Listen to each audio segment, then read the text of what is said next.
In the opening scene, we see the protagonist Bonnie. She is walking around the city trying to get to work. On her way, she greets the locals on the street until she runs into Alice in front of her new tea shop. Alice is her longtime friend, a kind-hearted bakery owner with a charming smile. Seeing the flyers about the shop opening, Alice suggests sending them out to her bakery. Looking at the tea shop in front of them, Alice lets Bonnie know how proud she is of her doing her own thing. With a positive attitude, Alice claims that the following week will change Bonnie's life, and she's sure of it because her feelings never lie. Emmy, a sweet young girl who is also Bonnie's coworker, comes over and they open the shop. Looking around, they're impressed by how everything looks and are amazed by the rooftop patio. All of a sudden, they hear a loud noise and Bonnie is sure that her father's playing music in the studio she saved for him. Walking in, she sees her father Hank practicing on the guitar. She asks him why he's there so early and he claims that he wants to be the first customer. Knowing how good his daughter is at writing poems, he sings her the lyrics of his new song. And, as expected, she finishes the lyrics right away. It's a sentimental moment for them as they stand in the exact studio where her father used to work with her mother, who has sadly passed away. Lightening the mood, her father Frank suggests she makes him a cup of tea.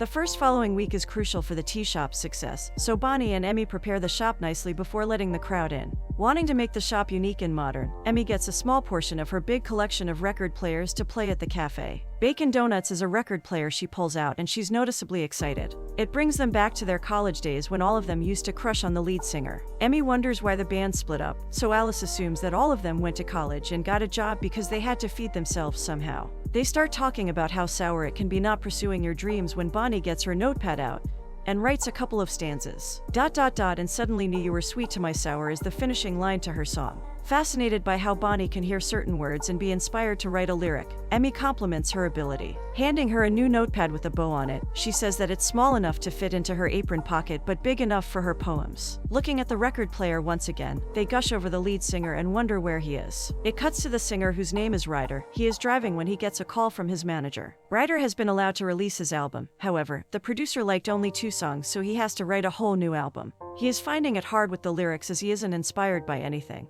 But his manager reminds him that he has only a week left to finish it. Being sure of himself, he believes that he's close to his inspiration, which is right. Over at the tea shop, Bonnie gets an RSVP for every guest on the list, except for Branch Rogers, who is also the most important one. Emmy assures her that the shop will be a success and that they will bring Branch no matter what. In walks Hank, who congratulates his daughter on the opening and unintentionally gives her a lyric idea. Alice comes to the shop as well and all of them go to the patio to hear Bonnie's poem. Coincidentally, Ryder walks into the shop at the same time and bumps into Bonnie. He tries to ask her something but she motions for him to go to the front since she has to go on stage. Instead of walking to the cash register, Ryder follows Bonnie outside. Home from My Heart is the poem Bonnie reads, a poem about constantly being on the road, and the importance of a close person in their love. As she begins reading the poem, Ryder excitedly calls out Hank's name, bringing Bonnie and everyone's attention to him. He apologizes as he sits down, and as he listens to the poem he gets inspired to make it into a song. After she finishes, he runs to her to apologize but she rushes somewhere, so he decides to go to her father. He admits to being speechless as he is seeing his idol for the first time. Realizing that she is Hank's daughter, he goes back inside to apologize to her properly. At the front, he starts apologizing and complimenting her poem. However, Bonnie's attention is on Emmy as she tries to tell her who the guy is. Ryder sings her poem but Bonnie stops him as she claims that she doesn't write lyrics. He orders tea and Emmy lets him have it on the house, confusing Bonnie. Bonnie asks her why and that's when Emmy pulls up the old record, shocking both Bonnie and Ryder. As they're talking about the old band, Alice talks to Hank about how Ryder and Bonnie could be a good couple because she could see them getting along well. All of them sit together enjoying their tea as they discuss the falling out of Ryder's formal band. Emmy asks him whether he is considering making a solo career with his album, and he reveals that he has made a living with his guitar for a long time. He feels like he has a chance to make it big since a label has promised to publish his album if he writes 8 new songs. However, he doesn't think that he has it all yet because he's struggling to write anything. Hank comes over to where they're sitting and Ryder asks whether he can help him with the lyrics, maybe even give him some tips. Hank claims that he can't help him because his wife used to write his songs with him. Not having her by his side takes away the meaning of the song. Bonnie grabs her notepad and writes down a couple of Hank's words, and Hank claims that she had gotten that talent from her mother. Full of hope, Ryder asks Bonnie if she can help him finish his album by the end of the week, but she claims to be too busy with the tea shop's preparations. Their conversation is interrupted by a call, so Bonnie takes it outside. Returning, she reveals that Branch texted her, wishing her the best but assuming that he won't be able to make it. A look of hope can be noticed on Ryder's face as he suggests they settle on a deal. He could get Branch for Bonnie if she agrees to help him.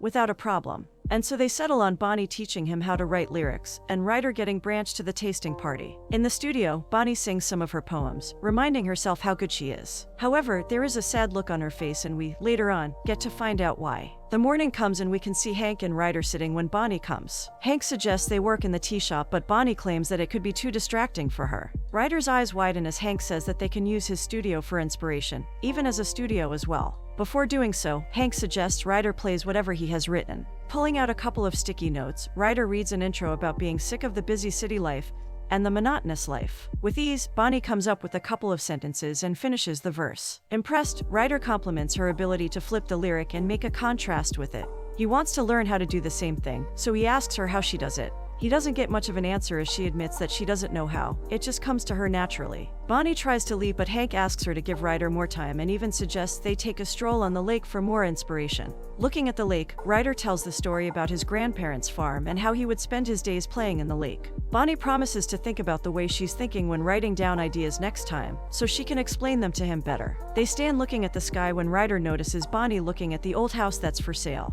The house has been Bonnie's dream house for as long as she can remember, but she admits that she can't be spending more money until the tea shop picks up. Realizing that she has to go to work, Bonnie leaves Ryder by the beach so he can get some inspiration. At work, Emmy tells Bonnie about her dream house selling. Bonnie reveals that she has to focus on the shop first, and Emmy, feeling bad, reminds her that she doesn't have to feel like the shop is in her way. Not wanting Emmy to blame herself, Bonnie assures her that it has nothing to do with the tea shop and that their friendship matters the most to her. Hank and Ryder can be seen walking into the shop as Hank tells Ryder all about the history of each place in town. Bonnie reminds Hank that he doesn't need to tell everyone his stories as it might bore them. However, Ryder admits that he is delighted to be by his idol, and even though he's not writing, being around Hank gives him enough inspiration. Hank leaves to see Alice at the bakery, but before he does, he suggests Bonnie shows Ryder the studio. Ryder is shocked to see how original the studio is. The combination of vintage and modern is what impresses him. Coming to a corner, he asks Bonnie whether that corner is where Hank wrote High School Bogey, and she confirms it. Like the true fan that he is, he gets excited about it.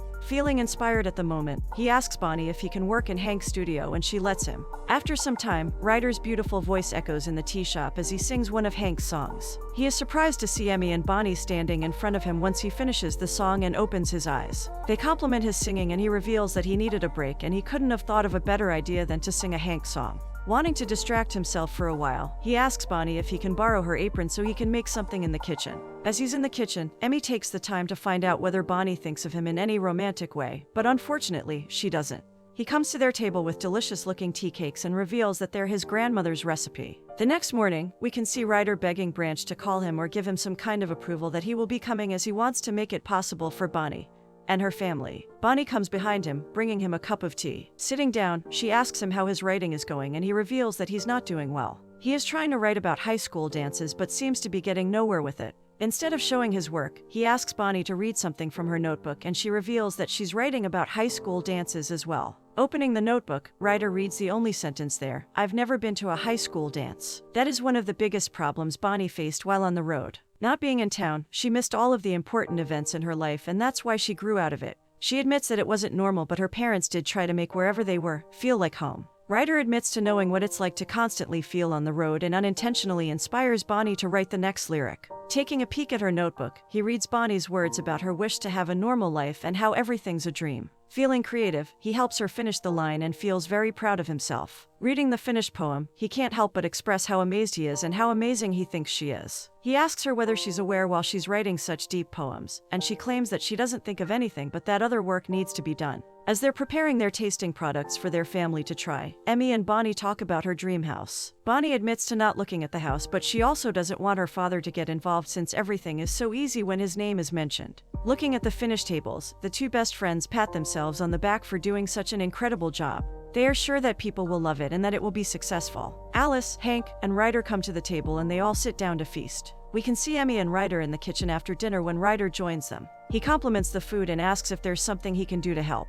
Bonnie asks him to take over what Emmy's doing since she has to go on a date when a text pops up on Ryder's screen. A smile grows on his face as he shows the phone to Bonnie, and it is a text from Branch confirming his attendance. They don't know that they're being watched as they continue to wash the dishes and have fun. It seems like Alice and Hank aren't the only ones falling in love, so they think. Alice comes up with an idea and promises Hank that it will bring Ryder and Bonnie closer. The next day, Ryder asks Emmy about the treats and all the tea in the shop. Emmy reveals her favorite tea, so Franks asks Bonnie about her favorite tea. However, he gets no answer as Bonnie claims to like whatever tea she's drinking at the time. Their conversation is interrupted by Alice and Hank coming in a hurry. Alice reveals that she has contacted one of her cake maker friends and he is willing to do a taste test for her. However, she has to go right away, so they promise to take care of the store. To get them to spend more time together, Hank suggests Bonnie goes with Ryder. She claims to be able to choose a cake flavor, but Ryder reminds her that she can't even choose her favorite tea. "Put down Cupid's bow, both of you," is what Bonnie says as Ryder gets out. Hank tries to ease the situation by claiming that they want to help her, but Bonnie tells them to look for a local guy if they're trying to set her up with someone. On their way to the bakery, Ryder asks Bonnie whether she noticed Hank and Alice getting closer. He starts talking about feelings and Bonnie forgets that he's talking about Hank and Alice. Confused, he asks her who she thought he was talking about, so she changes the subject by saying that they've arrived. As they're trying the cakes, Bonnie asks Ryder which one's his favorite. He asks her to tell him what her favorite tea is and promises to reveal his favorite cake. The baker sits by their table as he puts his masterpiece on it. They try the cake and are immediately impressed, as Bonnie compliments the flavor of it. Ryder steals her piece and they start fighting about it. The baker hands them a card and says that he makes cakes for weddings as well. Bonnie tells him that they're not dating, but the only thing the baker says is not yet. Ryder can't help but laugh about it as they walk out. Returning to the tea shop, Bonnie asks Ryder whether he would like to open for Hank on the opening night, and Ryder couldn't be more thrilled about it. Walking in, they are greeted by Hank, Alice, and Emmy. Hank asks them if they're joining them for the movie night, and even though Bonnie says no at first, she later agrees to it. Nighttime comes and we can see a crowd in front of the tea shop. Ryder is setting up the movie as Bonnie serves the people their tea orders. They sit down to watch the movie while enjoying their delicious tea. The following day, we can see Bonnie preparing the cakes as Ryder walks into the shop. She asks him to take the cakes to the patio, and as he goes for them, he sees her reaching for the notepad. He reminds her once again how impressed he is by her ability to write so quickly. Coming closer to her, he lets her know that they could make some beautiful music if they were to start working together. She reminds him that she doesn't write songs, but he knows that's not what her heart is saying. Inspired once again, she writes down some words before taking the cakes herself. However, she stumbles on her way, but luckily Ryder catches her in time. Tension can be felt in the air as they stare into each other's eyes before Emmy calls out for Bonnie. She reveals that everyone's there except for Branch, so Bonnie asks Ryder where he is. Ryder admits to calling him and leaving him voicemails for the event. Not having time to wait, Bonnie decides to start the testing without Branch. The taste testing goes well and people are left satisfied and happy. Ryder comes over and starts apologizing for Branch not coming when a voice can be heard behind him. Turning around, he sees Branch standing. They serve him every tea and treat they have, and Branch reveals that he can't decide which tea he likes the most. Branch asks for more strawberry bars and Ryder runs inside to get some. He claims that Ryder's excitement has been justified as everything he's tried has been amazing. Bonnie is surprised to hear that Ryder would be excited about tea, but Branch reveals that Ryder used to drink herbal tea every day while on tour. However, Branch doesn't think that the tea or the treats are what excites Ryder so much. It is rather the place he's at, the small town where he wants to have a family in. Ryder returns with the cakes, but unfortunately, Branch has to leave. Before leaving, he claims that they would like his review as he thinks that the place is special. Ryder walks Branch out, but when he returns he shows his excitement. As much as they're excited, they have to return to work, so Bonnie takes Ryder with her to get some mint tea. Ryder is surprised to see the beautiful garden at the back of the house, and Bonnie assures him that everything in the shop is organic.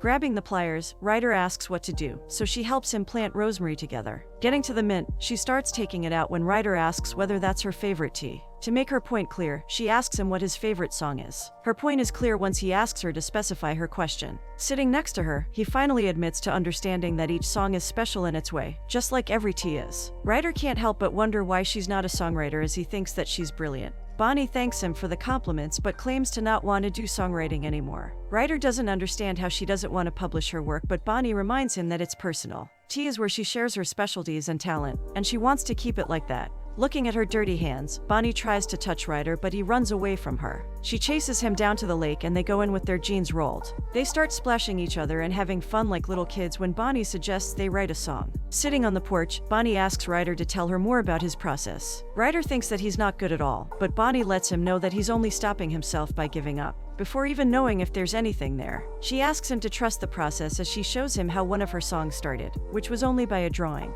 Ryder compares it to planting, how you have to be patient and not give up early. To write that down, Bonnie hands him a new notepad with the hope that it will help him. Hank had been Ryder's idol because of his authenticity, so Bonnie asks him when he felt his most authentic self, so he starts writing it down. a song about feeling authentic when not being the singer that he is, not being like he is on stage. Soon enough he comes up with great lyrics worthy of a song. The next morning, he stops by the tea shop where he sees Bonnie outside of it. He reveals that he did some writing but it was hard for him, so Bonnie suggests he catches a break by going to the Strawberry Festival with her. And so we see them at the festival together. As they walk around, they talk about the lifestyle of a singer. Ryder admits that he wants to do music but doesn't want the rock star lifestyle. Bonnie thinks that his career will take over his family, but Ryder believes that it's a choice an individual makes. They are approached by Hank and Alice, and Hank can't seem to stop talking about the giant strawberry. Itter is interested in seeing it, so the girls take the chance to send them off together so they can have some girl talk. Alice asks Bonnie if she's fine with her dating Hank, and Bonnie assures her that she is. She makes sure to ask about Ryder as well, calling him helpful, kind, creative, and attractive.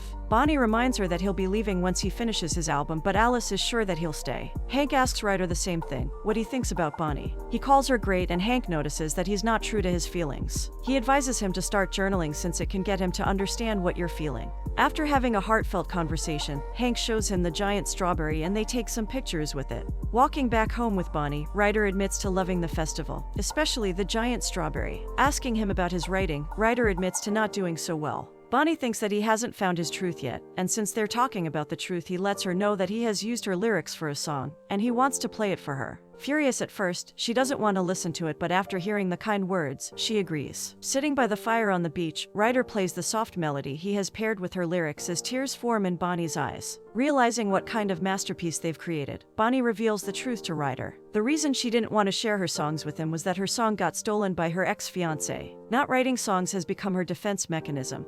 But Ryder reminds her that taking shelter after the rain is useless. They're interrupted by Alice and Hank coming. Feeling inspired, Ryder leaves to write some songs and Bonnie goes to bed so she can get some rest before the grand opening. In the morning, Emmy can't help but ask for more details about Bonnie sitting alone with Ryder. However, she has no luck as Bonnie reveals not having anything with Ryder. Alice comes in asking for Ryder, but they tell her that he's focused on writing. He doesn't turn up the whole afternoon, so Bonnie decides to visit him back home. She is greeted by Hank, who concludes that she misses both Ryder and songwriting. Hank realizes that his daughter doesn't want to talk to him about Ryder, so he admits to always being bad with words. However, his songs were always written about the love he has for Bonnie and her mother. He even sings her a part of a song that Bonnie had no idea was about her. Ryder finally comes out of the house and a very tired but relieved look can be seen on his face. He claims to have written his best work yet and asks if he can play it in the studio. She lets him do his thing, but as he moves, she sees that her favorite house has sold, and that makes her sad. Emmy notices that Bonnie's feeling sour, so she asks her what's wrong.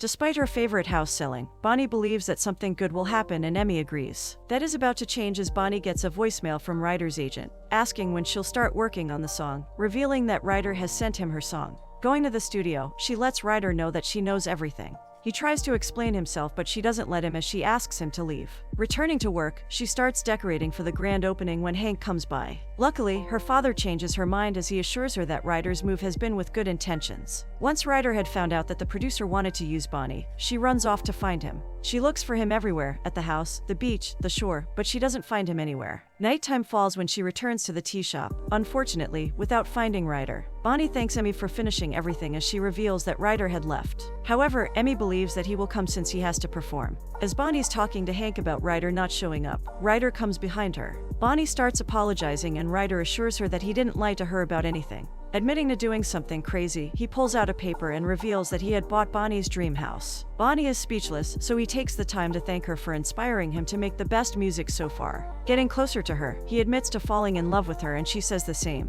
Their moment is interrupted when Hank reminds Ryder that it's time for him to sing, so Ryder and Bonnie perform their song together. Beautiful lyrics combine with their soft voices and a sweet melody echo through the patio as people dance to it. Finishing the song, the long-awaited moment finally happens. Bonnie and Ryder share a passionate kiss, marking the beginning of their love.